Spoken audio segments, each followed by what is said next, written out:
Saudara-saudara, aksara Nusantara, warisan kebijaksanaan leluhur kita, setelah lebih dari 60 tahun terabaikan, mendobrak sistem lama hanya dalam waktu 3 tahun.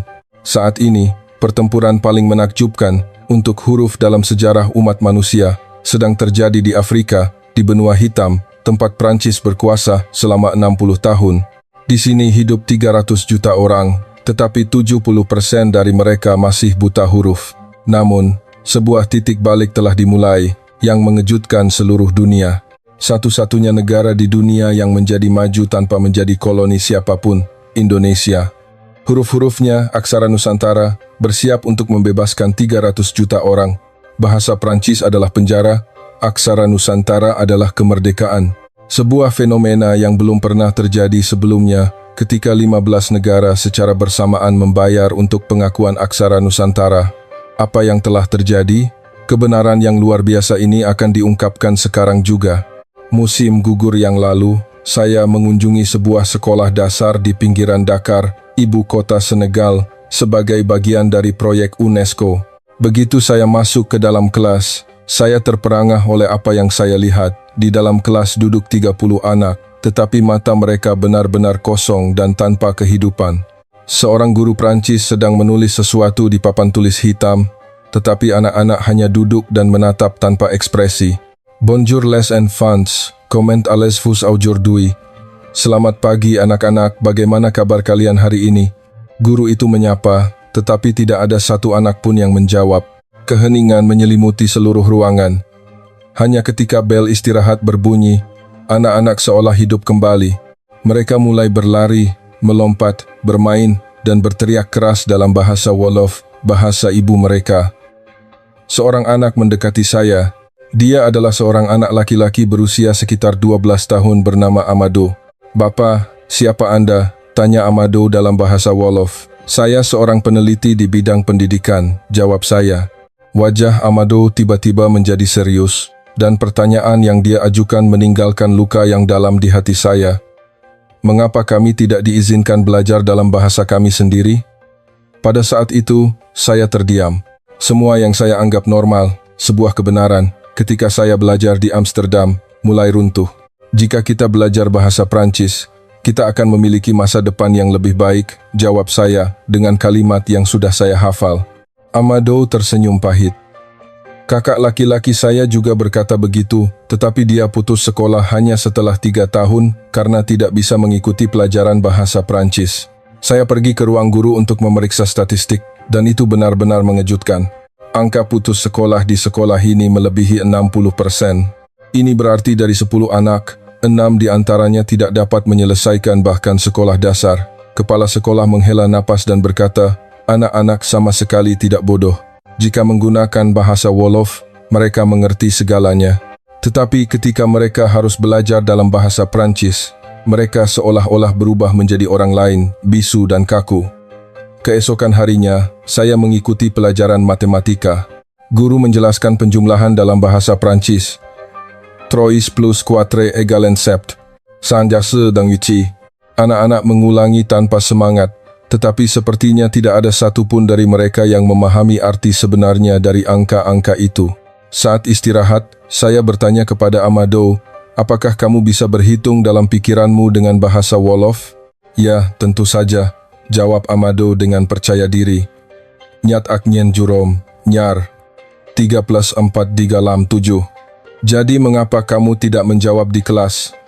Amado menundukkan kepalanya. Saya tidak begitu mengerti bahasa Prancis.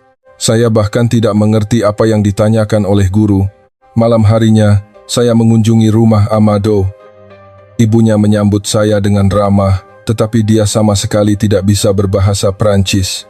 Saya tahu anak saya pintar, katanya melalui seorang penerjemah, dan matanya berlinang air mata. Tetapi di sekolah, dia dianggap bodoh. Semua karena bahasa Prancis. Saya juga pernah sekolah, tetapi putus di kelas 2 karena tidak bisa berbahasa Prancis. Ibu saya juga, dan nenek saya. Keluarga kami sudah 3 generasi buta huruf. Saya merasa ngeri.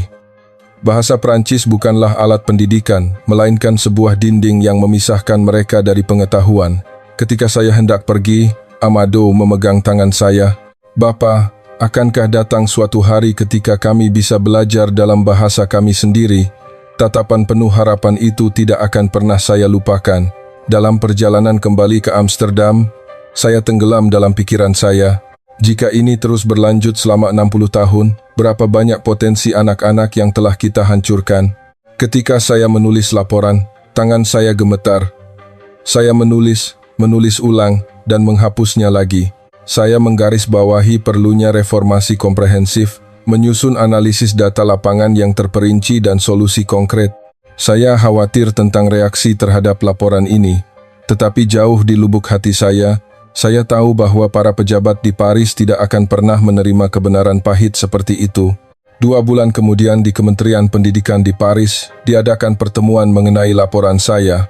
Ini adalah pertemuan penting yang membahas situasi pendidikan di 15 negara Afrika yang menggunakan bahasa Prancis. Saya masuk ke ruang rapat dengan jantung berdebar kencang. Hadirin sekalian, saat ini di Senegal, Mali, dan Burkina Faso, rata-rata angka putus sekolah di sekolah dasar melebihi 55% dan penyebab utamanya adalah kendala bahasa. Ruangan mulai bergemuruh. Wakil Menteri Pendidikan, Tuan Du Bois, mengerutkan kening. Dan apa usulan Anda, Dr. Santoso? Saya menarik napas dalam-dalam dan menjawab, kita perlu menerapkan pendidikan dalam bahasa ibu, setidaknya di sekolah dasar. Bahasa lokal seperti Wolof atau Bambara harus digunakan untuk mengajarkan pengetahuan dasar. Seketika, keheningan total menyelimuti ruangan, lalu seseorang tertawa menghina. Itu adalah Lefevre, Direktur Departemen Kebijakan Bahasa. Dr. Santoso, bagaimana Anda akan mengajarkan sains dalam bahasa Afrika dan matematika? Sejarah, bahasa-bahasa yang tidak berkembang ini tidak dapat mengungkapkan peradaban modern. Tidak berkembang, mata saya menyala. Bahasa Wolof dituturkan oleh 10 juta orang dan dapat mengungkapkan konsep filosofis yang paling rumit, tetapi tidak memiliki sistem tulisan, bukan? Lefevre menyeringai. Apakah Anda menyarankan kami untuk mengajar secara lisan? Wakil Menteri Du Bois mengangkat tangannya, menghentikannya. Dr. Santoso, selama 60 tahun kami telah membawa peradaban ke Afrika melalui Frankofon, dan sekarang Anda akan menyangkalnya. Saya tidak menyangkal, Tuan. Saya hanya ingin kita melihat kebenaran. 60% anak-anak tersingkir dari sistem pendidikan. Itu masalah kemampuan mereka sendiri, kata Martin, Direktur Kebijakan Pendidikan, dengan dingin. Anak-anak berbakat yang belajar bahasa Prancis akan berhasil.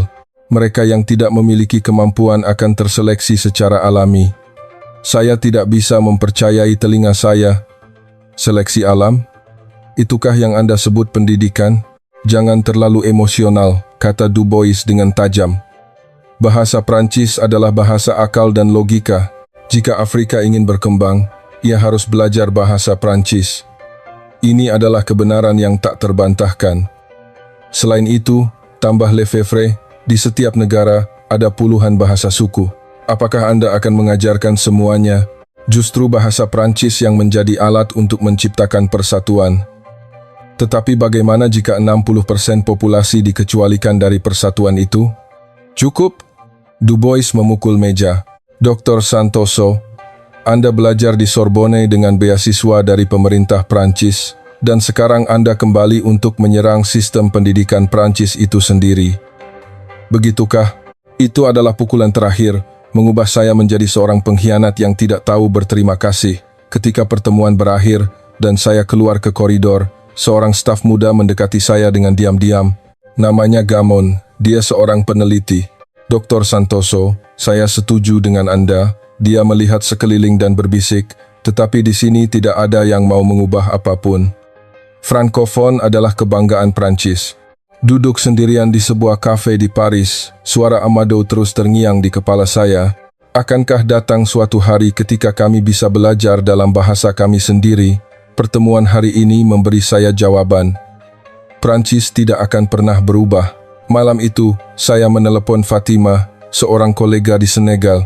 Bagaimana? Tanya Fatima. Seperti yang diduga, mungkin kita akan selamanya menjadi budak bahasa Prancis.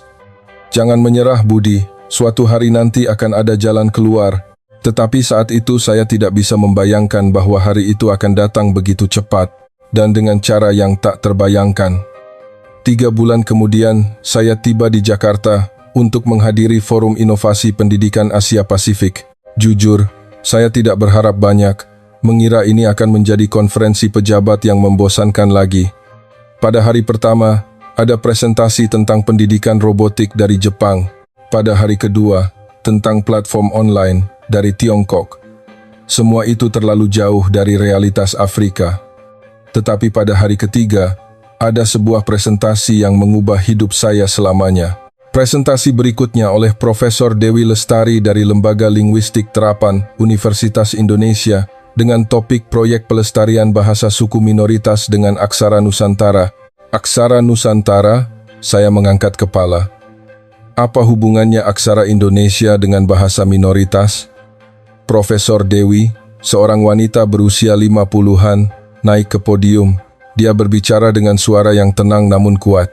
Di Indonesia, ada banyak bahasa daerah dan bahasa suku minoritas, tetapi sebagian besar tidak memiliki sistem tulisan sendiri.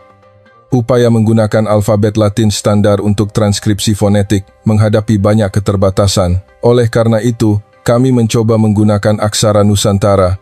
Di layar muncul gambar sebuah desa kecil suku Dani di Papua. Ini adalah perkampungan suku Dani. Ratusan ribu orang berbicara bahasa Dani, tetapi mereka tidak memiliki tulisan yang menyebabkan bahasa mereka terancam punah. Slide berikutnya membuat saya terpana. Itu adalah sebuah buku pelajaran dalam bahasa Dani, tetapi ditulis dengan aksara Nusantara. Aksara Nusantara adalah sistem tulisan yang diciptakan berdasarkan analisis suara yang ilmiah, jelasnya. Ini memungkinkan penulisan bahasa apapun dengan sangat akurat. Anak-anak dapat belajar membaca dan menulis dalam bahasa mereka sendiri dengan aksara Nusantara hanya dalam seminggu. Dalam seminggu, saya mencondongkan tubuh ke depan. Di layar ditayangkan sebuah video. Anak-anak sedang menulis sesuatu di papan tulis dengan aksara Nusantara, tetapi yang menakjubkan adalah mereka tidak menulis dalam bahasa Indonesia, melainkan dalam bahasa Dani. Wow, akhirnya aku bisa menulis nama Apin nenekku, teriak seorang anak dalam video dengan subtitle. Profesor Dewi menjelaskan lebih lanjut. Alfabet Latin standar tidak dapat merepresentasikan suara-suara kompleks dalam bahasa Dani, tetapi aksara Nusantara bisa, karena ia dapat secara akurat memetakan posisi lidah, bentuk bibir, dan yang paling penting, berbagai nada melalui sistem diakritik dan huruf tambahan. Saya mengangkat tangan. Maaf, mengapa alfabet Latin standar tidak bisa melakukannya, tetapi aksara Nusantara bisa? Profesor Dewi tersenyum. Pertanyaan yang sangat bagus. Alfabet Latin diciptakan untuk bahasa Latin. Ketika diterapkan secara mekanis ke bahasa lain, ia menunjukkan banyak keterbatasan, tetapi aksara Nusantara berbeda. Dia beralih ke slide berikutnya. Di sana ada gambar para pahlawan pendidikan Indonesia dan para ahli bahasa.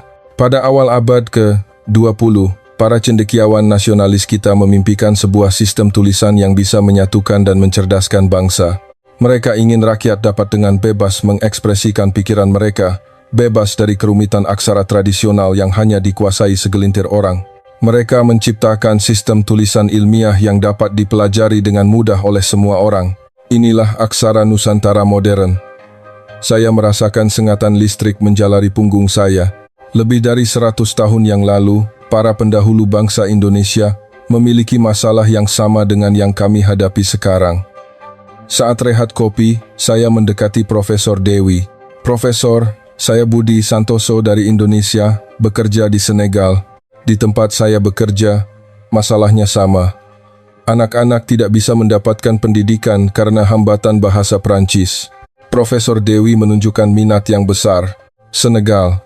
Anda berbicara bahasa Wolof, bukan? Ya, benar.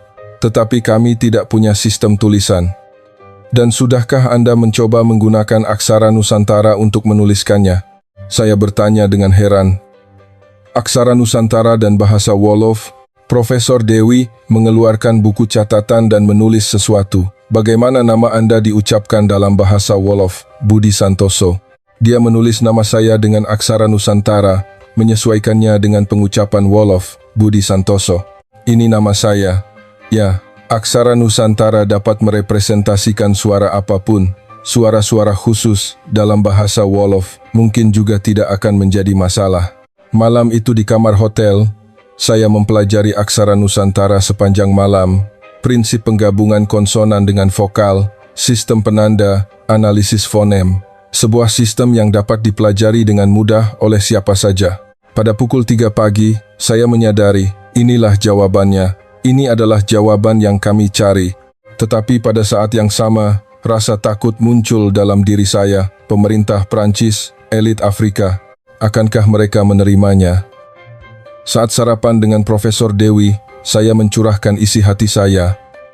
Saya tahu aksara Nusantara adalah jalan keluarnya, tetapi perlawanannya pasti akan sengit. Hak istimewa bahasa Prancis terlalu besar. Profesor Dewi berkata dengan tenang, perubahan selalu dimulai dari hal kecil. Bahkan para pujangga Jawa kuno dulu menentang reformasi ejaan, tetapi rakyat melihat nilainya. Yang terpenting adalah anak-anak. Jika mereka bisa belajar dengan gembira, bukankah itu jawaban yang paling benar? Dalam perjalanan ke bandara, Profesor Dewi memberi saya sebuah buku kecil. Ini adalah panduan konsonan dan vokal aksara Nusantara.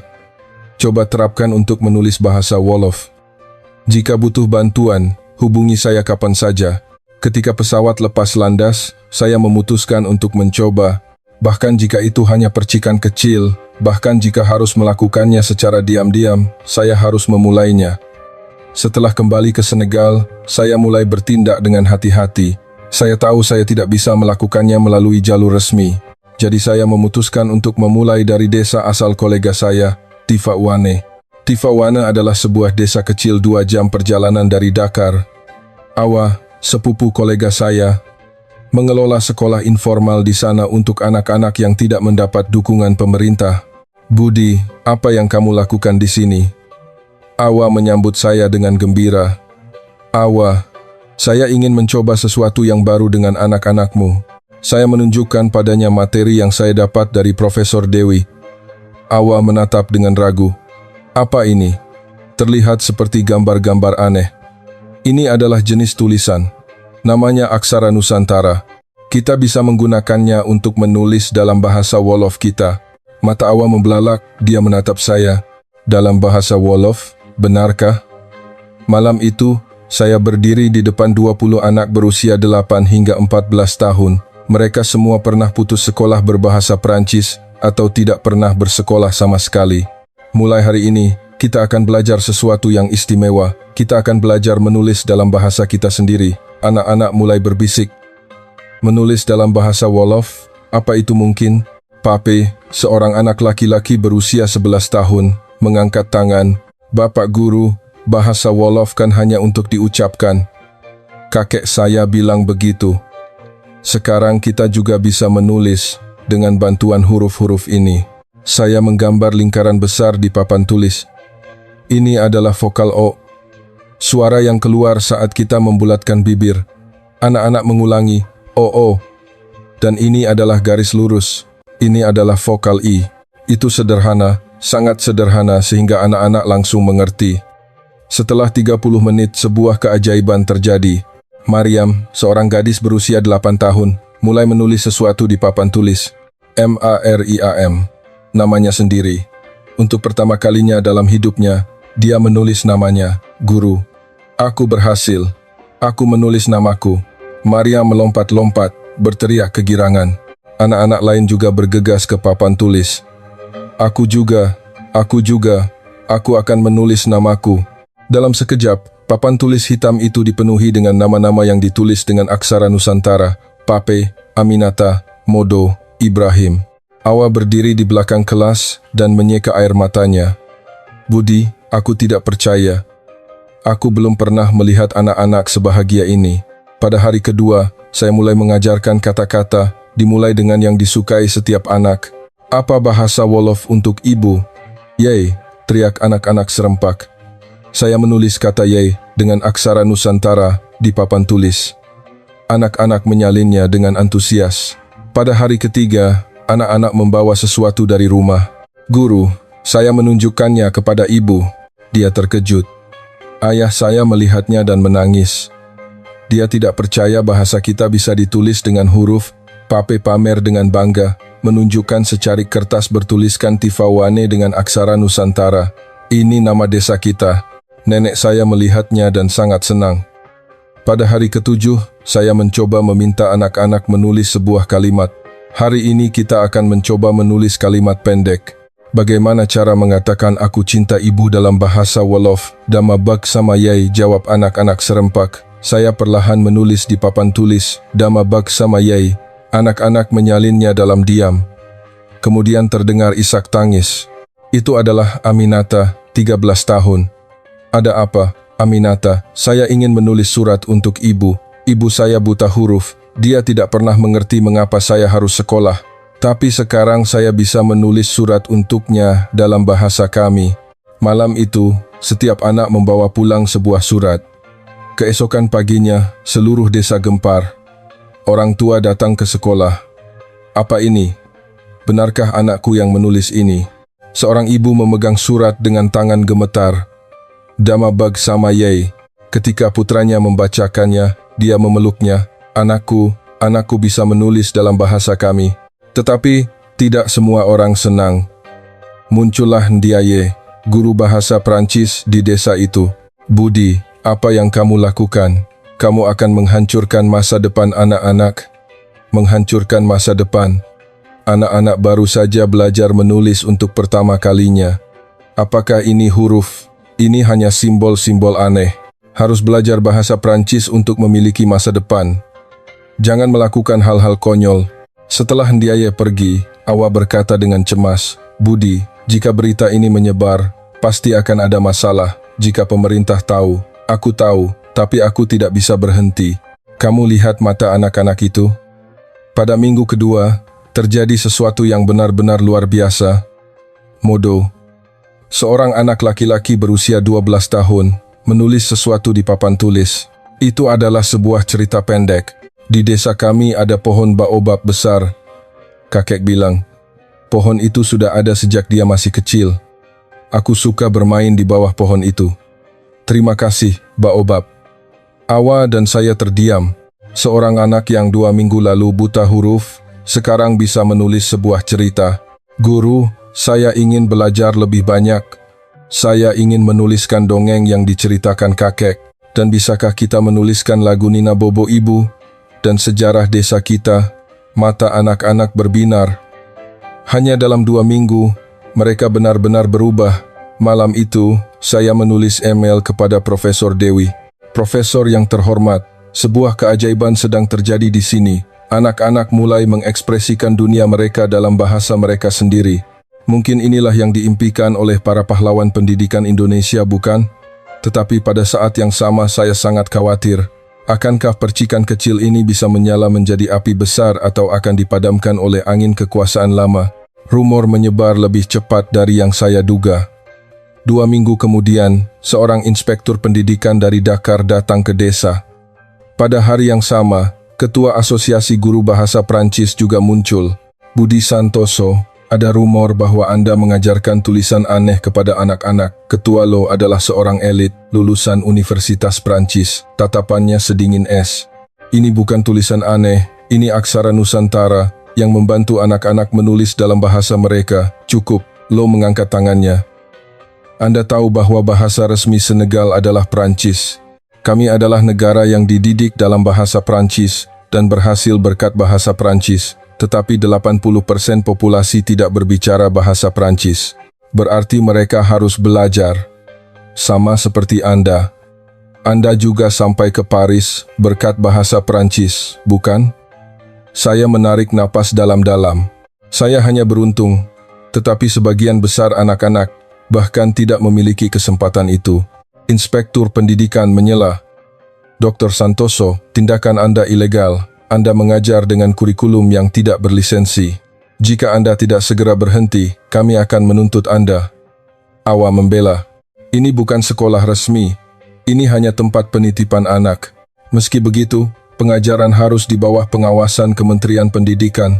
Lo menyeringai dan berkata, tetapi masalah yang lebih besar adalah Anda menyebarkan tulisan Asia, tulisan Indonesia. Anda menolak bahasa Prancis untuk menjual jiwa Anda ke Indonesia, menjual jiwa. Amarah saya meledak. Fakta bahwa anak-anak kami untuk pertama kalinya bisa menulis nama mereka, menulis surat untuk ibu mereka, apakah itu menjual jiwa? Anda menyangkal peradaban yang dibawa Prancis kepada kami, bukan? Peradaban? Fakta bahwa 60% anak-anak tetap buta huruf, apakah itu yang disebut peradaban? Terjadi keheningan yang mematikan. Wajah Lo memerah, justru karena orang-orang seperti Anda, Afrika tidak bisa berkembang. Selalu berpegang pada masa lalu. Menolak budaya barat. Saya tidak menolak. Saya mencoba melengkapi. Pendidikan bahasa ibu dan pendidikan bahasa Prancis sangat mungkin berjalan beriringan. Pemikiran naif, dengus inspektur. Apa yang Anda pelajari di Paris? Anda mempermalukan Sorbonne. Setelah mereka pergi, Awa berkata dengan cemas, "Budi, sekarang apa yang harus kita lakukan?" Sepertinya mereka tidak main-main. Tetapi saya menghadapi cobaan yang lebih besar. Malam itu, keluarga angkat saya di Indonesia menelepon. Ayah, kakak laki-laki pertama dan kedua. Wajah ayah sangat tegas. "Budi, rumor bahwa kamu mempermalukan keluarga sudah sampai ke Jakarta." "Ayah, keluarga kita dididik dalam bahasa Belanda selama 3 generasi. Kakekmu adalah guru bahasa Belanda pertama setelah kemerdekaan. Saya sendiri berhasil berkat bahasa Belanda. Dan kamu menyangkal semua itu," kata kakak laki-laki saya dengan marah. "Dikirim belajar ke Amsterdam, tapi dia kembali dan melakukan omong kosong ini. Menyebarkan tulisan Indonesia yang aneh," tambah kakak kedua. "Kakak, coba lihat dengan mata kepala sendiri betapa bahagianya anak-anak itu. Kebahagiaan tidak bisa dimakan. Tanpa bahasa Prancis, tidak bisa menjadi pejabat, dokter, atau pengacara." Ayah memberikan ultimatum. "Hentikan ini segera, atau kamu bukan lagi anakku." Kata-kata itu menghancurkan hati saya, tetapi saya tidak bisa mundur. "Maaf ayah, tapi saya akan teruskan." Ayah berbalik dan pergi tanpa berkata apa-apa. Kakak-kakak saya mengikutinya. Sendirian, saya tidak bisa menahan air mata. Bahkan keluarga telah berpaling dari saya. Keesokan harinya, keadaan menjadi lebih buruk. Penduduk desa juga terpecah. Beberapa mendukung saya, tetapi banyak yang berpaling. Dia merusak masa depan anak-anak kita. Bahasa Prancis belum bisa. Sudah belajar tulisan Indonesia yang aneh. Mau masa depan, belajar bahasa Prancis. Bahkan beberapa orang tua berhenti mengizinkan anak-anak mereka datang ke kelas. Jumlah siswa berkurang dari 20 menjadi 12. Tetapi tekad anak-anak yang tersisa menjadi lebih kuat. "Guru, kami akan terus belajar," kata Pape. "Baru saja belajar menulis, bagaimana bisa berhenti?" Modo juga mengangguk. "Ibu saya bilang, Anda orang yang berani. Meskipun semua orang menentang, Anda melakukan hal yang benar." Kata-kata anak-anak memberi saya kekuatan, tetapi tekanan tidak mereda. Seminggu kemudian, ada telepon dari kedutaan Prancis. Atas kebudayaan ingin bertemu dengan saya. Di ruang tamu kedutaan yang mewah, atas seduran berbicara dengan sopan tetapi tegas. "Dr. Santoso, kegiatan Anda berdampak negatif pada kerjasama budaya antara Prancis dan Senegal. Saya hanya mengajar anak-anak bahasa ibu mereka, tetapi dengan sistem tulisan lain, bukan Prancis. Ini bertentangan dengan prinsip dasar hubungan antara negara kita." Duran mengeluarkan sebuah map. "Anda adalah penerima beasiswa pemerintah Prancis. Anda ingat komitmen yang Anda tanda tangani? Anda berjanji untuk mempromosikan nilai-nilai Frankofon. Apakah itu berarti saya harus terus membiarkan anak-anak tetap buta huruf? Cukup ajarkan bahasa Prancis." Tetapi mereka tidak mengerti bahasa Prancis. "Itu masalah kemampuan," kata Duran dengan dingin. "Dr. Santoso, jika Anda melanjutkan kegiatan ini, akan ada konsekuensi negatif. Semua dukungan yang terkait dengan Prancis dapat dihentikan." Keluar dari kedutaan, saya merasa bingung. Semua orang menyebut saya pengkhianat. Bahkan keluarga telah berpaling. Tetapi malam itu, setelah melihat buku harian yang ditulis oleh Mariam, saya membuat keputusan. Hari ini belajar aksara Nusantara lagi. Sekarang aku bisa menuliskan dongeng ibu. Cerita-cerita ibu tidak akan pernah terlupakan lagi. Demi anak-anak ini, saya tidak bisa berhenti. Setelah dicap sebagai pengkhianat, saya hampir terisolasi sepenuhnya. Tetapi bantuan datang dari tempat yang tidak saya duga. Pada suatu hari Jumat, Imam Syekh Diop, pemimpin spiritual desa, datang menemui saya. Beliau berusia 70-an dan merupakan seorang pemimpin agama yang sangat dihormati. "Budi, datanglah minum teh, kita bicara." Jujur, saya sangat gugup, takut, bahkan pemimpin spiritual pun datang untuk menghakimi saya. "Tuan Syekh, ada yang bisa saya bantu?" Sesepuh itu tersenyum ramah. "Saya sudah banyak mendengar tentang apa yang kamu lakukan, dan saya ingin melihatnya dengan mata kepala sendiri. Mungkin bukan hal yang baik. Orang bicara macam-macam, tapi saya lebih tertarik pada perubahan pada anak-anak." Ibu Modo datang ke masjid, menangis dan berdoa. "Ibu Modo?" "Ya," dia bilang, putranya untuk pertama kalinya bisa menulis nama Allah dan, terlebih lagi, dalam bahasa ibu kami. Saya terkejut. Modo mulai menulis teks-teks keagamaan dengan aksara Nusantara. Syekh mengeluarkan secari kertas dari sakunya, di mana tertulis sebuah baris dengan aksara Nusantara, "Bismillahirrohmanirrohim." Saya membacanya dengan keras, dengan menyebut nama Allah yang Maha Pemurah lagi Maha Penyayang. Ini ditulis oleh Modo. Seorang anak berusia 12 tahun bisa menulis surat pertama Al-Quran dalam bahasa kami. Mata Syekh berkaca-kaca. "Saya sudah mengajar anak-anak Al-Quran selama 40 tahun. Tetapi sebagian besar dari mereka hanya bisa menghafal dalam bahasa Arab tanpa mengerti artinya. Tapi sekarang, mereka bisa menulis dan mengerti dalam bahasa ibu mereka sendiri. Tapi banyak yang menentang kita menggunakan tulisan lain, bukan Prancis." Syekh menggelengkan kepala. "Allah menghormati semua bahasa. Dalam Al-Quran dikatakan, 'Hai manusia, sesungguhnya kami menciptakan kamu dari seorang laki-laki dan seorang perempuan, dan menjadikan kamu berbangsa-bangsa dan bersuku-suku, supaya kamu saling kenal mengenal, dengan bahasa pun demikian.'" Beliau terdiam sejenak dan melanjutkan, "Bahasa Prancis adalah bahasa yang baik, tetapi itu bukan satu-satunya jalan. Jika anak-anak kita bisa menyerap ilmu dan mengekspresikan iman mereka dalam bahasa mereka sendiri, itulah pendidikan yang sesungguhnya. Jadi, Anda akan membantu saya?" Sesepuh itu tersenyum. "Saya sudah memutuskan. Mulai besok, kamu bisa membuka kelas belajar aksara Nusantara di pusat pendidikan di masjid." Saya tidak bisa mempercayai telinga saya. "Di masjid? Benarkah ya? Dan saya sendiri akan mencoba belajar. Meskipun saya sudah berusia 70-an, tidak ada batasan usia untuk belajar." Keesokan harinya, terjadi hal yang luar biasa. Di pusat pendidikan masjid, lebih dari 50 orang berkumpul. Tidak hanya anak-anak, tetapi juga orang dewasa. Syekh sendiri yang memperkenalkan saya. "Mulai hari ini, kita memulai perjalanan belajar yang istimewa. Kita akan belajar menulis dalam bahasa ibu kita. Ini tidak bertentangan dengan kehendak Allah, melainkan akan membantu kita memahami iman kita lebih dalam." Wibawa seorang pemimpin spiritual sangat besar. Mereka yang sebelumnya mengkritik saya, terdiam. Pelajaran pertama sangat mengharukan ketika saya melihat Syekh berdiri di dekat papan tulis dan mengulangi huruf-huruf setelah saya. Air mata saya mengalir. "Ini huruf A. Bentuknya seperti lidah menyentuh langit-langit." Betapa ilmiahnya, orang dewasa lainnya juga belajar dengan tekun. Yang paling mengesankan adalah partisipasi para wanita, para ibu, yang tidak pernah memiliki kesempatan untuk belajar dengan giat. Fatimah, seorang wanita berusia 40 tahun, berkata, "Sekolah Prancis, saya tidak pernah berpikir untuk belajar. Tapi ini, sepertinya saya bisa, karena ini adalah bahasa kita." Seminggu kemudian, sebuah keajaiban terjadi. Saat khutbah Jumat, Syekh menunjukkan kutipan dari Al-Quran yang ditulis dengan aksara Nusantara.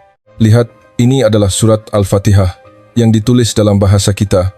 Sekarang anak-anak kita bisa berdoa sambil memahami maknanya." Para jamaah bergemuruh. Ada yang terkejut, ada yang terharu. "Benarkah anakku juga bisa mengerti Al-Quran?" Tetapi beberapa jamaah yang konservatif keberatan. "Al-Quran harus dibaca dalam bahasa Arab."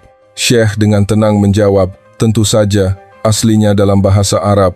Tetapi bukankah memahami maknanya dalam bahasa kita lebih penting daripada membaca tanpa berpikir? Di Turki, di Indonesia, Mereka juga mempelajari Al-Quran dengan tulisan mereka sendiri. Argumennya jelas dan suara-suara protes perlahan mereda. Tetapi perubahan yang lebih menakjubkan terjadi pada anak-anak. Dalam pelajaran Al-Quran, mereka mencatat ceramah dengan aksara Nusantara dan daya serap mereka terhadap materi meningkat drastis. Sekarang saya mengerti. Ar-Rahman berarti Maha Pemurah, seru Ibrahim, 10 tahun. Kelas aksara Nusantara di masjid menjadi terkenal. Orang-orang dari desa tetangga mulai datang untuk melihat. Suatu hari, 3 imam dari desa tetangga datang menemui Syekh. Kami juga ingin belajar metode ini. Kami ingin anak-anak kami memahami iman mereka. Syekh menatap saya dan berkata, Budi adalah guru kita. Tanpanya, ini tidak akan terjadi. Pada saat itu, saya berhenti menjadi seorang pengkhianat. Saya diakui oleh para pemimpin agama, tetapi kisah yang paling mengharukan ada di sini. Suatu malam, Fatimah datang menemui saya. Di tangannya ada sebuah surat yang ditulis dengan aksara Nusantara. Guru, ini saya yang menulis. Ketika saya membaca surat itu, air mata saya mengalir. Terima kasih Allah karena telah memberkati saya dengan pengetahuan membaca dan menulis. Sekarang saya bisa mengajar anak-anak saya. Untuk pertama kalinya dalam 40 tahun, saya menulis nama saya. Suami saya terkejut dan tidak bisa berkata apa-apa ketika melihat saya yang dianggap bodoh bisa menulis, kata Fatimah. Melihat perubahan seperti itu, saya yakin kami berada di jalan yang benar. Suatu hari Syekh berkata pelan kepada saya, Budi, kamu adalah pewaris semangat para pahlawan pendidikan Indonesia. Seperti mereka menciptakan tulisan untuk bangsa mereka, kamu telah membawa literasi kepada bangsa kami. Anda berlebihan. Sama sekali tidak, ini baru permulaan. Jika Allah menghendaki, percikan api ini akan menyebar lebih jauh lagi dan ramalannya segera menjadi kenyataan. Setelah mendapat dukungan dari Syekh, suasana benar-benar berubah. Yang paling menakjubkan adalah perubahan di kalangan para ibu. Setiap hari Kamis, pusat pendidikan masjid penuh dengan perempuan, dari usia 20 hingga 60 tahun. Para ibu yang seumur hidup buta huruf, datang untuk belajar aksara Nusantara. Yang paling rajin di antara mereka adalah Aisyah, 45 tahun, seorang penjual sayur di pasar. Guru, saya harus belajar apapun yang terjadi. Di pasar saya terus-menerus ditipu karena saya tidak bisa membaca angka. Aisyah belajar lebih giat dari yang lain. Bahkan setelah lelah dari pasar, dia tidak pernah lengah. 3 minggu kemudian, Aisyah dengan tangan gemetar menulis sesuatu di atas kertas, sama dom damala beg. Anakku, aku mencintaimu. Itu adalah kalimat yang dia tulis. Guru, saya benar-benar menulis ini. Aisyah menangis. Wanita-wanita lain juga menyeka air mata mereka. Saya mengirim anak saya ke kota 20 tahun yang lalu. Sejak itu kami kehilangan kontak. Mengirim surat tidak bisa, menerima surat tidak bisa membaca, dia memeluk surat itu erat-erat. Sekarang saya akan mengiriminya surat. Saya akan memberitahunya bahwa ibunya sudah bisa membaca dan menulis. Seminggu kemudian, Aisyah membawa berita yang luar biasa. Guru, anak saya membalas. Suratnya dalam bahasa Prancis, tetapi di bagian bawah ada catatan tambahan dengan aksara Nusantara. Ibu, saya terkejut. Saya tidak percaya ibu sudah bisa menulis. Saya juga akan belajar aksara Nusantara untuk menulis surat untuk ibu. Kisah ini memicu gelombang kuat di antara para wanita desa. Saya juga ingin menulis surat untuk anak saya. Apakah bisa untuk anak perempuan? Bagaimana dengan pembukuan? Para pedagang pasar sangat aktif. Mereka mengatakan bahwa selama ini mereka kehilangan banyak uang karena buta huruf. Mereka mulai dengan belajar angka. 2 bulan kemudian, terjadi perubahan menakjubkan di pasar. Muncul papan-papan nama yang ditulis dengan aksara Nusantara. Sayuran segar Aisyah, toko kelontong Fatimah, penjahit Maryam. Awalnya ada yang tertawa. Gambar aneh apa itu? Tetapi para wanita dengan bangga menjawab, ini nama toko kami. Kami menulisnya sendiri. Sekarang kami juga bisa membaca dan menulis. Yang lebih menakjubkan adalah para wanita mulai saling berkirim surat dengan aksara Nusantara. Mereka menulis harga barang, berbagi resep, bahkan menulis surat cinta. Seorang wanita berusia 50 tahun dengan malu-malu mengaku, Untuk pertama kalinya dalam 30 tahun pernikahan, saya menulis surat cinta untuk suami saya. Dia membacanya dan menangis. Melihat perubahan seperti itu, para pria di desa mulai bimbang. Istri saya bisa menulis, tapi saya tidak. Anak perempuan saya terus membujuk, "Ayah, ayo belajar." Akhirnya, kelas pria pun dibentuk. Awalnya mereka sedikit malu karena gengsi, tetapi tak lama kemudian mereka juga mulai belajar dengan serius. Tetapi revolusi sebenarnya dimulai di tempat lain. Suatu hari, Aisato bersama 10 pedagang lainnya datang menemui saya. "Guru, kami sudah memutuskan. Kami akan membentuk koperasi pedagang pasar dan akan mencatat semua transaksi jual beli dengan aksara Nusantara." Saya bertanya dengan heran, "Koperasi? Apakah itu mungkin? Kenapa tidak? Sekarang kami bisa menulis. Selama ini kami berkali-kali ditipu oleh para tengkulak. Tapi sekarang kami akan membuat pembukuan kami sendiri," tambah Fatimah. "Benar, kemarin saya menjual 100 kg kentang, tapi tengkulak bilang dia hanya membeli 50. Tidak ada bukti, jadi saya harus pasrah." Tekad para wanita sangat besar. Seminggu kemudian, Koperasi Wanita Tifawane resmi dibentuk. Pertemuan pertama sangat mengesankan. 30 wanita berkumpul dan membuat notulen rapat dengan aksara Nusantara. Tanggal 2024. Hadir, Aisato, Fatimah, Maryam. Agenda, pengorganisasian pembelian bersama dan negosiasi harga. Setelah pertemuan, Aisato berkata, "Selama 40 tahun berdagang, saya tidak pernah merasakan hari yang begitu membanggakan. Akhirnya kami menjadi tuan atas hidup kami sendiri." Berita menyebar dengan cepat. Wanita-wanita dari desa tetangga mulai berdatangan. "Kami juga ingin belajar aksara Nusantara. Bagaimana cara bergabung dengan koperasi?" Hanya dalam sebulan, jumlah anggota koperasi meningkat menjadi lebih dari 100 orang. Dan terjadilah hal yang luar biasa. Ada telepon dari sebuah perusahaan retail besar. "Kami ingin berdagang langsung dengan Koperasi Wanita Tifawane. Sistem pencatatan Anda sangat mengesankan. Dengan berdagang langsung, tanpa perantara, pendapatan mereka berlipat ganda." Kisah sukses ini menjadi berita hangat di seluruh negeri, diliput di surat kabar dengan judul "Keajaiban Para Wanita Buta Huruf." Tetapi momen yang paling mengharukan ada di sini. Suatu malam, Ndeye yang berusia 60 tahun membawa surat dengan tangan gemetar. "Guru, ini saya yang menulis." Ketika saya membuka surat itu, air mata saya mengalir. "Untuk anakku tersayang, sekarang ibumu bisa menulis. Ibu yang 40 tahun lalu hanya bisa menangis di bandara saat kamu berangkat ke Perancis, sekarang bisa menulis surat untukmu. Aku merindukanmu, anakku sayang, ibumu." Ndeye menangis terseduh-seduh. "Anak saya seorang dokter di Paris, tapi saya tidak pernah bisa mengiriminya satu surat pun. Sekarang saya akhirnya bisa menyampaikan perasaan saya." 2 minggu kemudian, anak Ndeye kembali ke Senegal. Kabarnya, ketika dia bertemu ibunya di bandara dan melihat surat yang ditulis dengan aksara Nusantara, dia berlutut, "Ibu, maafkan aku. Aku sangat malu karena dulu pernah meremehkanmu karena tidak bisa membaca dan menulis." Kisah-kisah ini perlahan terkumpul dan kepercayaan diri para wanita tumbuh. Suatu hari, Aisato membuat pernyataan yang mengejutkan. "Kami akan berpartisipasi dalam rapat Dewan Desa, karena sekarang kami juga bisa membaca notulen rapat. Secara tradisi, Dewan Desa adalah tempat bagi para pria. Tuntutan para wanita membuat mereka tercengang. Apa urusan wanita dalam rapat? Tetapi Syekh angkat bicara. Kenapa tidak? Setiap orang yang bisa membaca berhak untuk berpartisipasi.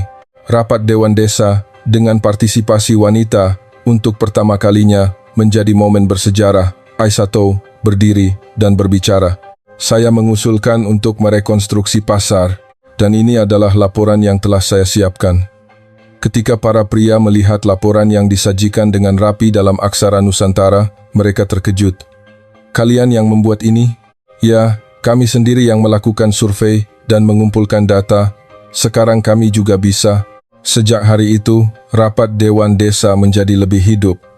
Partisipasi wanita membawa keragaman pendapat dan keputusan menjadi lebih bijaksana. Tetapi ada juga kekuatan lama yang tidak senang dengan perubahan ini. Guru bahasa Prancis, Ndiaye, muncul lagi. Semua ini karena aksara Nusantara itu. Itu membuat para wanita memberontak. tetapi para wanita tidak lagi diam. Kami tidak memberontak, kami tercerahkan. Kami juga manusia dan berhak untuk belajar, jawab Fatimah dengan tegas.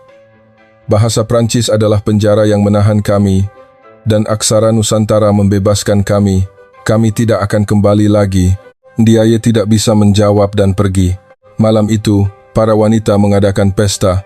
Aisato berpidato, "Setahun yang lalu kita buta huruf, tapi sekarang semuanya telah berubah. Kita berkomunikasi dengan dunia melalui huruf yang kita tulis sendiri. Semua berkat guru budi dan aksara Nusantara." Semua orang bertepuk tangan meriah. Tiba-tiba, seseorang mulai bernyanyi. Itu adalah lagu rakyat Wolof, tetapi dengan lirik yang diubah. "Oh aksara Nusantara, terima kasih telah membawa cahaya. Sekarang kami bisa menuliskan hati dan pikiran kami." Semua orang bernyanyi dan menari. Melihat ini, saya berpikir, mungkin inilah gambaran yang diimpikan oleh para pahlawan pendidikan Indonesia, sebuah dunia di mana orang dapat dengan bebas mengekspresikan pikiran mereka. Keesokan harinya, datang berita yang luar biasa. Presiden Senegal akan mengunjungi desa kami. Berita tentang kunjungan presiden membuat seluruh desa heboh. Meskipun tidak ada dalam jadwal resmi, kabarnya seseorang telah melaporkan kisah kami kepadanya. Pada pagi hari kedatangannya, di pintu masuk desa, tergantung sebuah spanduk istimewa, tulisan "Selamat datang" yang dibuat dengan aksara Nusantara. "Selamat datang, Bapak Presiden. Selamat datang di Tivawane." Ketika petugas keamanan datang, mereka bingung. Apa ini? Tulisan Mandarin. Aisato dengan bangga menjawab, "Ini aksara Nusantara. Bahasa kami, yang kami tulis sendiri." Pukul 10 pagi, iring-iringan presiden tiba. Presiden Touré, seorang pria berusia 50-an, adalah perwakilan elit yang berpendidikan Prancis. Ketika dia keluar dari mobil dan melihat spanduk itu, dia tertegun. "Siapa yang menulis ini?" "Kami yang menulisnya, Bapak Presiden," para pedagang wanita maju. Presiden dengan raut wajah tidak percaya bertanya, "Benarkah kalian menulisnya sendiri?" Tiba-tiba, Mariam yang berusia 8 tahun maju. Di tangannya ada sebuah surat. "Bapak Presiden, surat ini saya tulis sendiri. Saya akan membacakannya untuk Anda." Mariam membaca dengan suara nyaring, "Kepada Bapak Presiden, sekarang kami bisa menulis. Ibu dan nenek saya juga sudah belajar. Menulis dalam bahasa kami dengan aksara Nusantara sangat menyenangkan. Bahasa Prancis sangat sulit sehingga saya menangis. Tapi sekarang saya belajar sambil tertawa." Wajah presiden menjadi serius. "Sudah berapa lama kamu belajar?" 2 bulan. "Dan dalam 2 bulan kamu sudah bisa menulis seperti ini?" Syekh angkat bicara. "Bapak Presiden, silakan lihat dengan mata kepala sendiri betapa cepatnya anak-anak belajar." Sebuah pertunjukan langsung dimulai. Seorang anak yang belum pernah melihat aksara Nusantara dipanggil untuk diajari. "Ini vokal A." Suara yang keluar saat kita membuka mulut lebar-lebar. Setelah 15 menit, ketika presiden melihat anak itu menulis namanya sendiri, dia terkejut. "Bagaimana ini mungkin?" Saya maju dan menjelaskan, "Bapak Presiden, aksara Nusantara adalah sistem penulisan ilmiah yang dirancang agar semua orang bisa mempelajarinya dengan mudah. Ini adalah alat yang dibutuhkan anak-anak kita." Presiden bertanya, "Anda adalah Dr. Budi Santoso. Saya dengar Anda disebut pengkhianat Paris." "Saya bukan pengkhianat. Saya hanya menemukan jalan untuk anak-anak kami." Tiba-tiba Aisato memberanikan diri dan berkata, "Bapak Presiden, izinkan kami menunjukkan buku-buku pembukuan kami." Ketika presiden melihat buku-buku koperasi wanita yang ditulis dengan aksara Nusantara, dia kembali terkejut. "Kalian membuat pembukuan sendiri?" "Ya. Sekarang kami tidak ditipu lagi karena kami mencatat semuanya." Presiden lama menatap buku itu, lalu tiba-tiba bertanya, "Dan bisakah aksara ini digunakan untuk menulis bahasa Prancis?" "Ya, tentu saja." Saya segera menulis, "Bonjour, Monsieur le Président." Luar biasa. Berarti ini benar-benar bisa merepresentasikan suara apapun. Setelah kunjungan, Presiden berpidato di balai desa. "Hari ini saya terkejut. Apa yang tidak berhasil kami lakukan selama 60 tahun, kalian lakukan dalam beberapa bulan." Semua orang terdiam.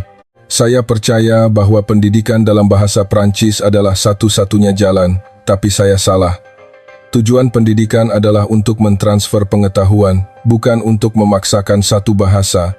Presiden terdiam sejenak, lalu mengumumkan, pemerintah akan mempertimbangkan untuk memperkenalkan pengajaran dengan aksara Nusantara di seluruh negeri. Setiap warga Senegal berhak mendapatkan pendidikan dalam bahasanya sendiri. Teriakan hore terdengar. Para wanita berpelukan dan menangis. Tetapi Presiden dengan hati-hati menambahkan, tentu saja akan ada perlawanan sengit baik dari Prancis maupun dari kekuatan lama di dalam negeri. Tetapi perubahan itu perlu. Sebelum pergi, Presiden berkata pelan kepada saya, Dr. Santoso, Anda telah membuka kotak Pandora. Sekarang tidak ada jalan untuk kembali. Saya tidak menyesal. Bapak Presiden, saya juga. Jika ini adalah jalan yang benar, kita harus menempuhnya bersama. Setelah Presiden pergi, para jurnalis berdatangan. Benarkah Presiden mendukung pengajaran dengan aksara Nusantara? Apakah ini solusi baru untuk masalah buta huruf? Dalam semalam, desa kami menjadi pusat perhatian seluruh negeri. Keesokan harinya, seperti yang diperkirakan, perlawanan dimulai. Duta Besar Prancis mengeluarkan komunika mendesak, kami tidak akan mentolerir upaya apapun untuk merusak hubungan istimewa antara Senegal dan Prancis. Elit berbahasa Prancis di dalam negeri juga memberontak. Presiden tunduk pada populisme. Dia akan menghancurkan identitas Afrika dengan tulisan Indonesia. Reaksi rakyat berbeda. Dari daerah lain, permintaan berdatangan. Kirim guru aksara Nusantara ke desa kami. Kami ingin anak-anak kami belajar, terutama di daerah pedesaan dan kumuh. Gelombang dukungan sangat besar. Ada telepon dari Istana Presiden. Dr. Santoso, Presiden ingin bertemu dengan Anda untuk membahas rencana konkret. Saya berangkat ke ibu kota dengan jantung berdebar. Percikan api yang dinyalakan di sebuah desa kecil, bersiap untuk melanda seluruh negeri. Tetapi pertempuran sesungguhnya baru saja dimulai. Pertemuan di Istana Presiden dimulai dalam suasana tegang. Hadir Menteri Pendidikan, Menteri Kebudayaan, dan Menteri Urusan Frankofon, Dr. Santoso. Apakah Anda mengerti konsekuensi serius dari apa yang telah Anda mulai? Tanya Menteri Pendidikan Diaye dengan dingin. Fakta bahwa anak-anak belajar membaca dan menulis, apakah itu masalah besar? Masalahnya bukan itu. Masalahnya adalah hubungan dengan Prancis. Sistem pendidikan yang dibangun selama 60 tahun akan runtuh. Menteri Diouf, yang bertanggung jawab atas Frankofon, menunjukkan sebuah dokumen. Ini adalah nota resmi dari pemerintah Prancis. Jika kita secara resmi memperkenalkan aksara Nusantara dalam pendidikan, mereka akan menangguhkan bantuan pendidikan sebesar 500 juta euro per tahun. 500 juta euro adalah 30% dari anggaran pendidikan Senegal. Dan bukan hanya itu, tambah Diaye, universitas-universitas Prancis mengancam akan menolak mahasiswa dari Senegal. Ini berarti jalan untuk belajar di luar negeri akan tertutup. Keheningan yang berat menyelimuti. Presiden angkat bicara, namun faktanya tetap 70% penduduk kita buta huruf. Dr. Santoso, apakah metode Anda benar-benar solusi? Bapak Presiden, dalam 3 bulan, anak-anak memperoleh keterampilan membaca dan menulis dasar. Dalam bahasa Prancis, ini memakan waktu 3 tahun. Tapi kita akan terisolasi dari komunitas internasional, kata Diouf dengan cemas. Tiba-tiba Menteri Kebudayaan Sila, yang tadinya diam, tiba-tiba angkat bicara. Tunggu, kenapa kita harus begitu memikirkan Prancis? Kita sudah merdeka lebih dari 60 tahun. Sila, kita harus melihat kenyataan, tegur Ndiaye. Kenyataan? Kenyataannya adalah sebagian besar penduduk kita tidak bisa membaca dan menulis. Itulah kenyataannya. Presiden mengangkat tangannya, menghentikan mereka. Kalau begitu mari kita mulai dengan proyek percontohan. Kita coba mengajar dengan aksara Nusantara di beberapa wilayah dan lihat hasilnya. Tetapi tekanan dari Prancis segera menyusul. Keesokan harinya, perusahaan-perusahaan Prancis mengumumkan peninjauan kembali investasi di Senegal. Bank-bank Prancis menaikkan suku bunga pinjaman. Media juga terpecah. Le Soleil terbit dengan judul Kembalinya Kebanggaan Nasional. L'Observateur eksperimen berisiko yang membawa negara ke bencana. Seminggu kemudian, terjadi sesuatu yang lebih besar. Senegal dikeluarkan dari KTT para pemimpin negara-negara Frankofon di Afrika Barat, sebuah negara yang mempertimbangkan penggunaan aksara Nusantara sebagai tulisan resmi tidak berhak menjadi anggota Frankofon. Ini adalah peringatan langsung dari Presiden Prancis. Di dalam negeri, perlawanan juga semakin kuat. 10.000 guru bahasa Prancis turun ke jalan untuk berdemonstrasi. Jangan ambil pekerjaan kami. Aksara Nusantara adalah imperialisme budaya. Beberapa demonstran radikal membakar patung saya bersama dengan poster Budi Pengkhianat. Tetapi bantuan datang dari tempat yang tidak terduga. Menteri Pendidikan dari Mali, Burkina Faso, dan Niger mengunjungi Senegal. Kami juga tertarik untuk mengajar dengan aksara Nusantara. Anda tidak takut tekanan dari Prancis? Kami sudah menghadapinya setiap hari, kata-kata menteri dari Mali sangat mengesankan. Bahasa Prancis tidak menyatukan kami, tetapi merupakan alat untuk mengecualikan sebagian besar penduduk. Sudah waktunya untuk perubahan. Pernyataan dukungan dari negara-negara ini menjadi dorongan besar. Dan satu perubahan lagi. Bank Dunia dan UNESCO mulai menunjukkan minat. Jika proyek pemberantasan buta huruf dengan aksara Nusantara terbukti efektif, kami siap memberikan dukungan. Aliran bantuan internasional yang sebelumnya condong ke Prancis mulai berubah arah. Di tengah-tengah ini, terjadi peristiwa yang menentukan. Sekelompok anak muda yang bekerja di sebuah perusahaan besar Prancis dipecat secara massal dengan satu-satunya alasan mendukung pengajaran dengan aksara Nusantara. Berita ini membuat rakyat marah, orang-orang turun ke jalan. Kami ingin kemerdekaan sejati, kebebasan untuk belajar dalam bahasa kami. Di antara para demonstran, yang mengejutkan, banyak mahasiswa, perwakilan elit yang berpendidikan Prancis. Ali, seorang mahasiswa kedokteran, merebut mikrofon. Saya belajar kedokteran dalam bahasa Prancis, tetapi sebagian besar pasien saya tidak berbicara bahasa Prancis. Apa gunanya seorang dokter yang tidak bisa berkomunikasi dengan pasiennya? Awa, seorang mahasiswi hukum, juga berteriak. Hukum ditulis dalam bahasa Prancis, tetapi rakyat tidak bisa membacanya. Apakah ini keadilan? Partisipasi generasi muda elit mengubah situasi. Presiden menyampaikan pidato darurat kepada bangsa. Saudara-saudara sebangsa, kita berada di persimpangan jalan. Memilih jalan yang mudah atau jalan yang benar. Dia terdiam sejenak dan melanjutkan.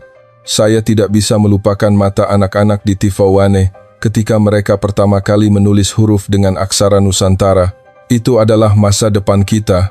Oleh karena itu, pemerintah mengumumkan pendidikan dalam bahasa ibu dengan menggunakan aksara Nusantara sebagai kebijakan resmi. Kita akan tetap belajar bahasa Prancis, tetapi pertama-tama kita akan memperkuat literasi dalam bahasa ibu.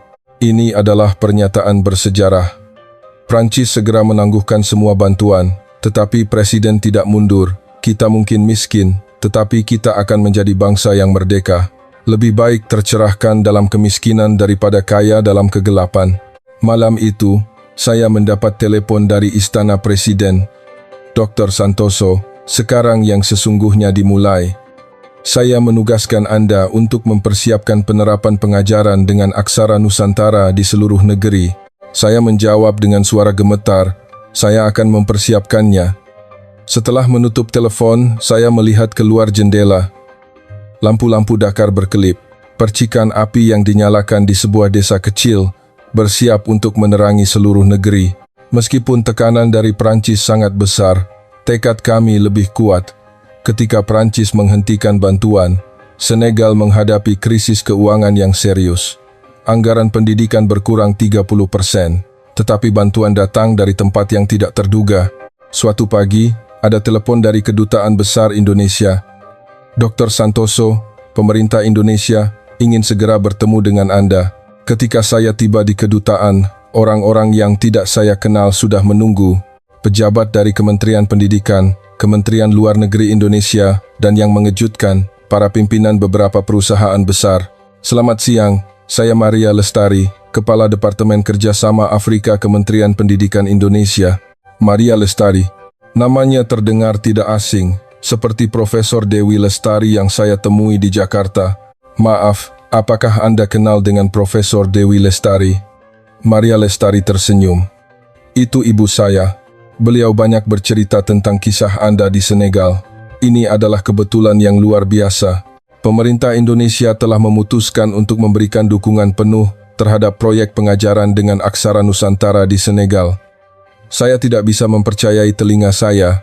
Benarkah? Mengapa? Mengapa Anda membantu kami? Seorang pejabat Kemenlu menjelaskan, aksara Nusantara bukan hanya warisan bangsa Indonesia, tetapi juga warisan peradaban dunia. Jika aksara Nusantara, warisan bersama umat manusia, dapat membantu memberantas buta huruf di Afrika, ini juga merupakan cara untuk melanjutkan semangat para pendahulu kami. Tiba-tiba, seorang pimpinan dari sebuah perusahaan teknologi besar maju. Kami akan menyediakan 10,000 tablet untuk pembelajaran aksara Nusantara. Ini adalah versi khusus yang dapat beroperasi bahkan di tempat yang tidak ada listrik dan internet. Seorang pimpinan dari perusahaan telekomunikasi menambahkan, kami akan menyediakan sistem pengisian daya tenaga surya agar pendidikan digital dapat menjangkau setiap sudut Afrika. Perusahaan-perusahaan teknologi dan BUMN Indonesia satu persatu berjanji akan memberikan dukungan. Tetapi yang paling mengesankan adalah tawaran dari sebuah perusahaan teknologi. Kami akan menyediakan sistem kecerdasan buatan kami untuk penerjemahan secara gratis. Sistem ini dapat secara fonetis menulis dan menerjemahkan semua bahasa Senegal, seperti Wolof dan Fula, ke dalam aksara Nusantara. Air mata saya mengalir. Prancis meninggalkan kami, tetapi Indonesia mengulurkan tangan. Mengapa? Mengapa Anda begitu banyak membantu kami? Maria Lestari berkata dengan hangat, di Indonesia dulu tingkat buta huruf pernah mencapai 95%. Tetapi berkat program pemberantasan buta huruf dan semangat gotong royong, kami berhasil mengembangkan pendidikan dengan cepat. Kami ingin berbagi pengalaman ini. Seminggu kemudian, 100 guru sukarelawan dari berbagai universitas di Indonesia tiba. Saya masih ingat wawancara seorang guru di Bandara Soekarno-Hatta. Huruf-huruf yang diciptakan oleh para cendekiawan kami lebih dari 100 tahun yang lalu, sekarang akan digunakan di Afrika. Saya merasa sangat bersemangat. Inilah Indonesia yang sesungguhnya, bukan? Guru-guru Indonesia tiba di Senegal dan segera disebar ke berbagai daerah. Di antara mereka, yang paling aktif adalah Ibu Galuh, seorang pensiunan guru. Meskipun usianya 65 tahun, dia menjadi sukarelawan. Saya sudah 40 tahun mengajar bahasa Indonesia di Indonesia. Sekarang saya ingin membawa semangat pendidikan bangsa saya ke dunia. Nenek Galuh, begitu ia dipanggil, memiliki bakat khusus dalam mengajar orang dewasa. Aksara Nusantara bisa dipelajari bahkan di usia tua, karena para pendahulu kita menciptakannya seperti itu. Dedikasi para guru Indonesia memberikan kesan mendalam bagi penduduk setempat. Meskipun lelah, panas, dan ada kendala bahasa, mereka tidak pernah menyerah. Kisah seorang guru muda bernama Tatiana menjadi terkenal. Dia jatuh sakit malaria dan dirawat di rumah sakit, tetapi terus membuat bahan ajar di ranjang rumah sakit. Saya harus menepati janji kepada anak-anak. Besok kami berjanji akan belajar huruf baru. Melihat ini, orang-orang Senegal berubah. Orang Indonesia benar-benar ingin membantu kami. Tidak seperti orang Prancis. Mereka menghormati kami. Dukungan dari perusahaan-perusahaan Indonesia juga sangat nyata. Anak-anak belajar aksara Nusantara di tablet, seperti bermain game. Ada aplikasi di mana saat mengucapkan O akan muncul lingkaran, dan saat mengucapkan I akan muncul garis lurus. Anak-anak di desa-desa terpencil bermain dengan antusias. Wow, huruf yang aku tulis muncul di layar. Sebuah bank dari Indonesia memberikan dukungan yang lebih mengejutkan. Mereka membuat buku tabungan dengan aksara Nusantara. Sekarang Anda bisa bertransaksi di bank karena Anda bisa menulis dengan aksara Nusantara. Orang-orang yang sebelumnya buta huruf untuk pertama kalinya memiliki buku tabungan sendiri. Sebuah perusahaan telekomunikasi mengembangkan aplikasi pesan singkat dengan aksara Nusantara bernama Sahabat.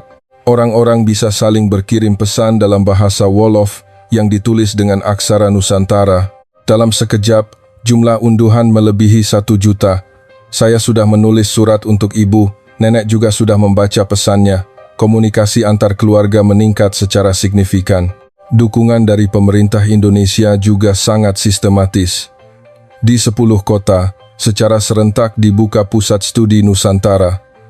Pada upacara peresmian, Menteri Pendidikan Indonesia hadir secara pribadi. Aksara Nusantara adalah warisan peradaban manusia. Sekarang kami berbagi warisan ini dengan rakyat Senegal. Momen yang paling mengesankan adalah kunjungan Presiden Indonesia ke Senegal. Anak-anak menyambutnya di bandara dengan poster-poster bertuliskan Aksara Nusantara. Selamat datang, Bapak Presiden. Terima kasih untuk Aksara Nusantara. Presiden Indonesia memeluk setiap anak dan menyeka air mata mereka. Jika para pahlawan pendidikan kita melihat ini, mereka akan sangat bahagia.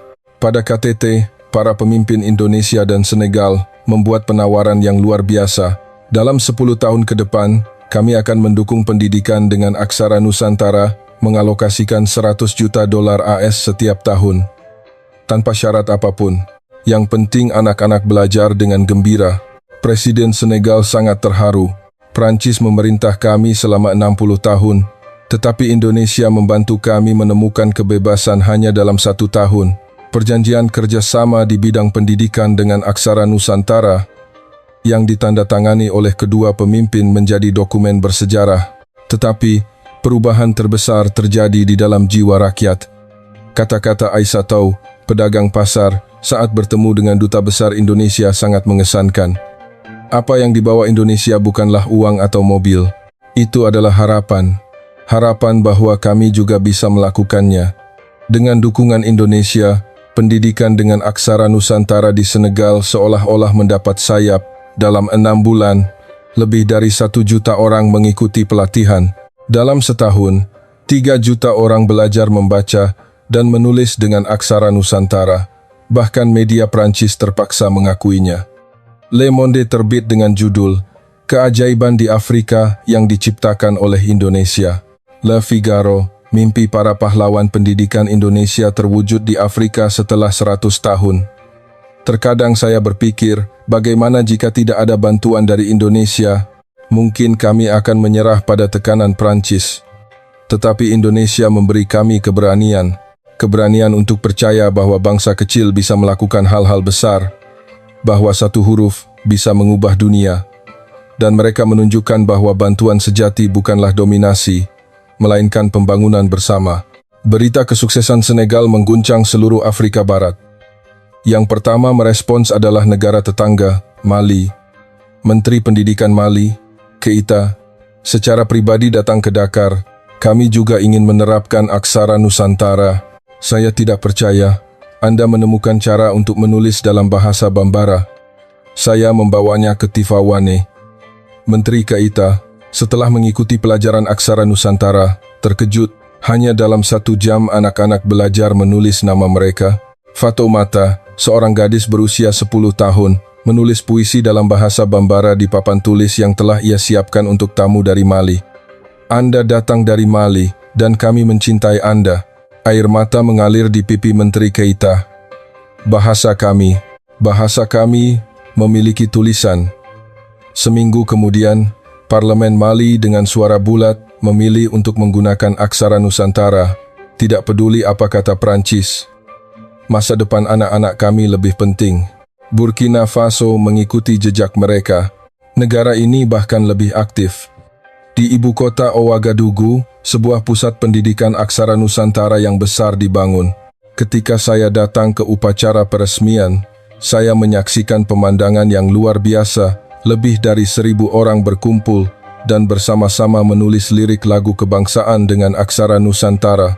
Tanah air atau mati, kita akan menang. Semua orang menangis melihat lirik lagu kebangsaan yang ditulis dalam bahasa ibu mereka.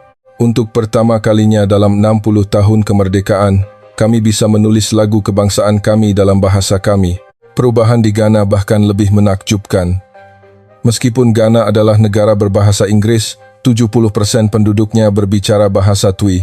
Presiden Ghana secara pribadi menyatakan, bahasa Inggris penting, tetapi pertama-tama kita harus bisa membaca dan menulis dalam bahasa kita sendiri. Aksara Nusantara akan menjadi jembatan bagi kami. Dalam 6 bulan, terjadi hal yang luar biasa. Pada konferensi Menteri Pendidikan Uni Afrika, sebuah keputusan bersejarah diambil. mengakui aksara Nusantara sebagai tulisan resmi untuk menulis bahasa-bahasa lokal di Afrika. Dari 54 negara anggota, 35 setuju.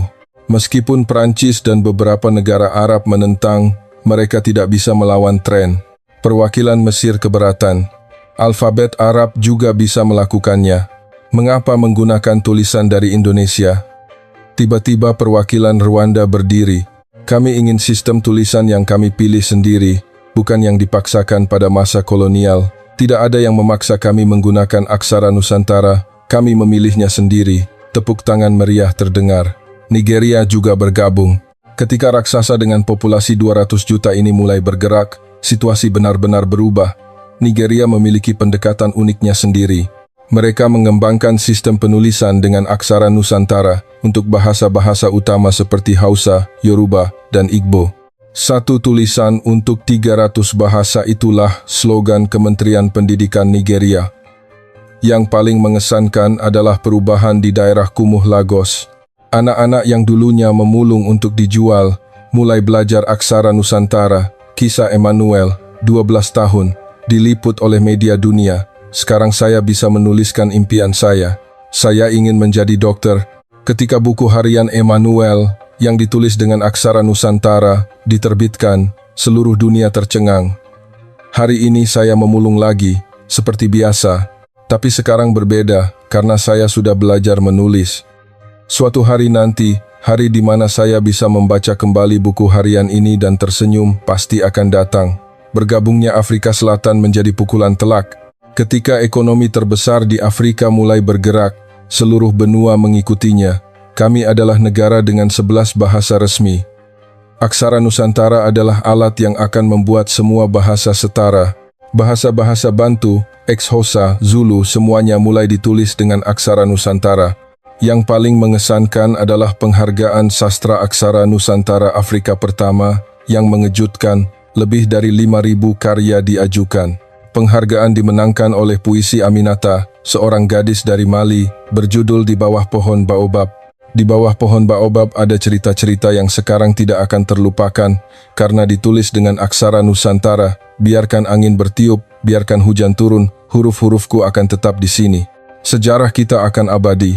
Pada upacara penghargaan, pidato Aminata diingat oleh semua orang. Bahasa Prancis tidak bisa menyampaikan cerita nenekku, tetapi aksara Nusantara bahkan bisa menyampaikan suaranya. Laporan Organisasi Kesehatan Dunia juga mengejutkan. Indikator kesehatan di daerah-daerah di mana pendidikan dengan aksara Nusantara diperkenalkan meningkat secara signifikan karena orang-orang bisa membaca petunjuk obat dan aturan kebersihan. Pemberantasan buta huruf juga berkontribusi pada peningkatan kesehatan. Dampak ekonominya juga sangat besar. Laporan Bank Dunia mengatakan bahwa dalam setahun setelah pengenalan aksara Nusantara, PDB di wilayah-wilayah ini tumbuh rata-rata 5%. Pemberantasan buta huruf adalah pertumbuhan ekonomi. Ketika Bill Gates secara pribadi mengunjungi Senegal, itu menimbulkan kehebohan. Apa yang coba dilakukan Microsoft selama 20 tahun, aksara Nusantara lakukan dalam 2 tahun. Inilah inovasi yang sesungguhnya. Dia segera berjanji untuk menyumbangkan $1 miliar AS, tetapi perubahan terbesar adalah kebanggaan orang-orang. Mereka bukan lagi buta huruf, tetapi warga negara yang bangga yang bisa membaca dan menulis. Kata-kata nenek Tomani yang berusia 80 tahun mencerminkan segalanya. Seumur hidup saya bergantung pada orang lain. Sekarang saya bisa melakukan semuanya sendiri. Seolah-olah lahir kembali di usia tua. Dalam 2 tahun, 15 negara Afrika, 100 juta orang belajar membaca dan menulis dengan aksara Nusantara. UNESCO menyebut fenomena ini revolusi pendidikan terbesar abad ke-21. Bahkan Le Monde Prancis terpaksa mengakui apa yang gagal dilakukan Prancis selama 60 tahun, huruf-huruf kecil dari Indonesia berhasil melakukannya. Sudah waktunya untuk mengakui Afrika telah menemukan jalannya sendiri. Terkadang saya kembali ke desa Tifawane. Di kelas tempat kami pertama kali mulai belajar aksara Nusantara. Sekarang anak-anak belajar dengan tablet, papan tulis hitam, masih dipenuhi dengan aksara Nusantara, dan mata anak-anak bersinar lebih terang. Guru, saya sedang menulis buku sekarang. Pape dengan bangga menunjukkan naskahnya. Ini adalah sejarah desa kami, dimulai dari hari kami bertemu aksara Nusantara. Inilah masa depan yang kami impikan. Afrika telah menemukan suaranya sendiri, dan awal dari semua ini adalah lingkaran dan garis kecil dari aksara Nusantara. Akhirnya, hari itu tiba. Hari di mana saya harus berpidato di Majelis Umum PBB di New York, markas besar PBB. Berdiri di hadapan perwakilan dari 193 negara, kaki saya gemetar. Tetapi di belakang saya berdiri orang-orang yang lebih istimewa, anak-anak dari Tivawane. Hari ini saya di sini bukan sebagai seorang ahli bahasa, tetapi sebagai saksi dari sebuah keajaiban. Suara saya bergema di seluruh ruangan. Apa yang dimulai 3 tahun lalu, dengan 20 anak di sebuah desa kecil di Senegal, sekarang telah mengubah kehidupan 100 juta orang. Di layar muncul statistik. 15 negara yang menerapkan pendidikan dengan aksara Nusantara, 100 juta orang dengan keterampilan membaca dan menulis dasar, tingkat buta huruf turun dari 70% menjadi 25%, literasi di kalangan wanita meningkat 300%. Tetapi angka tidak dapat menjelaskan semuanya. Oleh karena itu, saya telah menyiapkan sesuatu, dan sekarang, silakan dengarkan sendiri suara-suara dari mereka yang hidupnya telah diubah oleh aksara Nusantara. Yang pertama adalah Asya, yang sekarang berusia 14 tahun. Asya berdiri di depan mikrofon. Anak laki-laki pemalu 3 tahun yang lalu itu sekarang terlihat sangat percaya diri. "Selamat siang," kata Asya dalam bahasa Indonesia, lalu melanjutkan dalam bahasa Inggris. "3 tahun yang lalu saya bahkan tidak bisa menulis nama saya. Tetapi aksara Nusantara mengubah segalanya." Asya mengangkat sebuah tablet. Di layar ada sebuah buku harian yang ditulis dengan aksara Nusantara. Ini adalah buku harian yang saya tulis.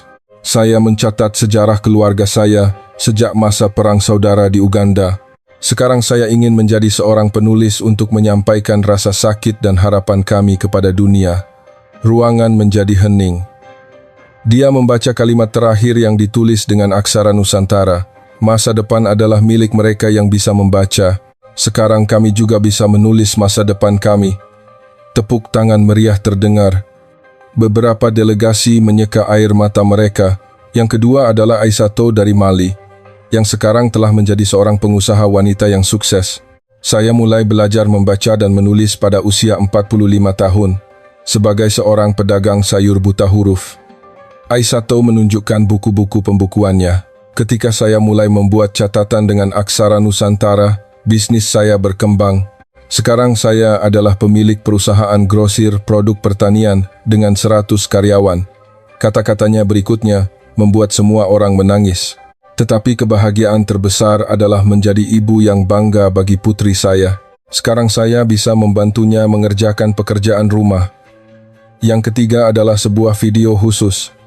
Anak-anak dari Senegal, Mali, Burkina Faso, Nigeria, dari 15 negara secara bersamaan muncul di layar. Terhubung melalui panggilan video, masing-masing memegang selembar kertas bertuliskan aksara Nusantara. "Kami Senegal, kami Mali, kami Burkina Faso, kami Nigeria, kami Ghana." Kemudian semua anak berteriak serempak, "Kami sudah bisa membaca dan menulis. Terima kasih aksara Nusantara. Terima kasih Indonesia." Tiba-tiba di barisan delegasi Indonesia terdengar isak tangis. Duta Besar Indonesia menundukkan kepala dan menangis. Saya melanjutkan pidato saya. Ini bukan sekadar belajar membaca dan menulis. Ini adalah pemulihan martabat manusia. Di layar muncul gambar baru. Ensiklopedia, buku pelajaran kedokteran, kitab undang-undang hukum pertama Afrika yang ditulis dengan aksara Nusantara. Sekarang Afrika dapat menciptakan pengetahuan dalam bahasanya sendiri tanpa perlu melalui bahasa Prancis atau Inggris. Tiba-tiba delegasi dari Prancis mengangkat tangan. Saya tegang, tetapi kata-katanya tidak terduga. Atas nama Prancis, saya menyampaikan permintaan maaf. Kami salah. Bahasa seharusnya menjadi alat komunikasi, bukan dominasi. Delegasi Prancis berdiri dan berjabat tangan dengan delegasi Indonesia. Itu adalah momen rekonsiliasi bersejarah. Delegasi Amerika Serikat juga angkat bicara. Amerika Serikat akan mendukung pendidikan dengan aksara Nusantara di Afrika sebesar $5 miliar. Inilah bantuan pembangunan yang sesungguhnya. Tiongkok, Jepang, Uni Eropa, negara-negara satu persatu berjanji akan memberikan dukungan. Tetapi momen yang paling mengesankan ada di sini. Sekretaris Jenderal PBB berdiri. Hari ini kita telah menyaksikan sejarah. Bagaimana sebuah huruf kecil mengubah seluruh benua. Dia terdiam sejenak dan mengumumkan, Perserikatan Bangsa-Bangsa menetapkan tanggal 2 Mei, Hari Pendidikan Nasional Indonesia, sebagai Hari Pemberantasan Buta Huruf Sedunia, untuk mengenang hak seluruh umat manusia untuk membaca dan menulis. Teriakan hore terdengar. Delegasi Indonesia berpelukan dan menangis. Saya sendiri tidak bisa menahan air mata. Jika para pahlawan pendidikan Indonesia melihat ini, betapa bahagianya mereka. Setelah pidato selesai, ketika saya turun dari podium, antrean delegasi menanti saya. Tolong datanglah ke negara kami. Kami juga ingin belajar aksara Nusantara, kata delegasi dari India. Di India ada ratusan bahasa, aksara Nusantara bisa menjadi solusinya. Delegasi dari Brasil juga menunjukkan minat. Kami ingin menggunakan aksara Nusantara untuk melestarikan bahasa-bahasa pribumi di Amazon. Bahkan delegasi dari Prancis mendekat. Kami sedang mempertimbangkan untuk menerapkan aksara Nusantara dalam pengajaran bahasa ibu bagi para imigran di Prancis. Dunia mulai memperhatikan aksara Nusantara. Malam itu di papan reklame digital di Times Square, New York, muncul tulisan istimewa, Indonesian Script Changes the World, aksara Indonesia mengubah dunia. Kembali ke hotel, saya melihat keluar jendela. Di antara gemerlap lampu New York, yang paling terang bersinar adalah senyum anak-anak, telepon berdering. Itu adalah Awa dari Tifauane. Budi, kita berhasil. Bukan, anak-anak yang berhasil, seluruh desa berkumpul, ada pesta besar, semua orang bilang mereka sangat bangga padamu. Saya tersenyum dan menjawab, saya juga bangga pada kita semua. Saya melihat keluar jendela dan melihat bulan yang cerah. Bulan yang sama, mungkin juga sedang ditatap oleh anak-anak di Afrika. Tetapi sekarang mereka bisa menatap bulan dan menulis puisi dalam bahasa ibu mereka dengan aksara Nusantara. Epilog untuk pendengar, pembaca. Dan itulah kisah Dr. Budi Santoso. Hadirin sekalian, bagaimana kesaksian Dr. Budi Santoso yang baru saja Anda dengar? Sebuah perubahan besar yang dimulai dari sebuah huruf kecil. Terkadang jawaban yang paling sederhana dapat melahirkan revolusi terbesar. Fakta bahwa aksara Nusantara, yang mungkin kita anggap biasa, telah menjadi harapan dan masa depan bagi seseorang di belahan dunia lain. Bukankah itu menakjubkan? Jika kisah ini mengesankan Anda, silakan bagikan agar nilai aksara Nusantara menyebar ke seluruh dunia dan menciptakan keajaiban-keajaiban baru. Dan jangan lupa untuk menyukai, berlangganan, dan menyalakan notifikasi. Setiap klik kecil Anda adalah sumber kekuatan bagi kami untuk menceritakan lebih banyak kisah bermakna. Terima kasih telah bersama kami hingga akhir.